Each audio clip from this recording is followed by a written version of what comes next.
Қазақстан Республикасының мемлекеттік рәміздер күні құтты болсын!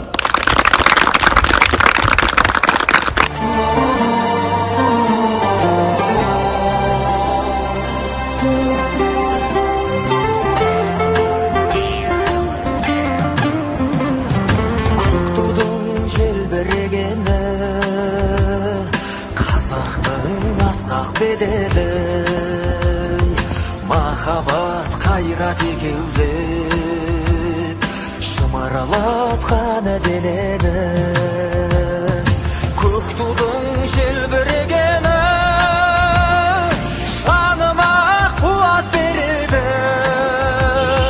таласқа түссе жан мен ту, жан емес маған керегі. Көк тудың желбірегені